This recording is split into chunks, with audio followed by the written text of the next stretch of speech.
અમદાવાદના science city પર આવેલા આવાસ યોજનામાં 2 પીજી છે તે પકડાયા છે। જો કે અત્યાર સુધી એવું બનતું હતું કે આવાસ યોજનાના જે લાભાર્થીઓ હોય કે જે મકાનને ભાડે આપીને કમાણી કરતા હોય, પરંતુ પહેલી વખત આપ જોઈ રહ્યા છો આ એવરેસ્ટ એન્કલેવ નામનું જે આવાસ યોજના છે કે જ્યાં આગળ પીજી ચાલતું હોવાની જાણકારી અમદાવાદ મ્યુનિસિપલ કોર્પોરેશનના વિજિલન્સ વિભાગને મળી હતી અને ટીમ અહીંયા આગળ આવી અને આ મકાન નંબર 105 અને 305માં તપાસ કરતા પીજી ચાલતું હોય અને મકાન સીલ કરવામાં આવ્યા છે। આપની સાથે અહીંના સ્થાનિક છે, તેમની સાથે વાત કરીશું। ભાઈ, કેટલી મુશ્કેલી પડે, કારણ કે અત્યાર સુધી એવા જ કિસ્સા આવતા હતા કે મકાન ભાડે આપે, પરંતુ અહીંયા તો પીજી ચાલતું હતું।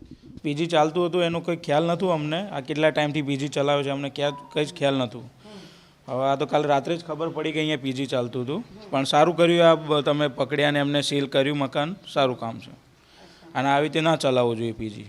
હા, તો ગેરકાયદેસર રીતે અહીંયા આગળ પીજી ચાલતું હતું, આપ જોઈ રહ્યા છો, કારણ કે અહીંયા આગળ જે પીજી છે તેને સીલ મારી દેવામાં આવ્યું છે। ખાસ કરીને 1000થી લઈને અને 3000 સુધીની રકમના જે ભાડા છે તે વસૂલવામાં આવતા હતા। તો ખાસ કરીને મ્યુનિસિપલ કોર્પોરેશનની જે વિજિલન્સ વિભાગની જે ટીમ અહીંયા આગળ આવી હતી અને બંને મકાનોને સીલ કરી દીધા છે।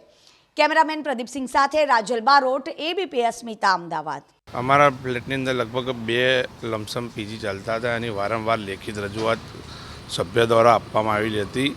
એને પછી મેં બી ચેક કર્યું હતું, એરબીએનબી સાઇડ ઉપર આ પીજી ચાલવાની હોવાથી અને આ પીજી ઉપર દરરોજના કમસે કમ 5400થી લઈને 6200 રૂપિયા ભાડું એક દિવસનું વસૂલવામાં આવતું હતું।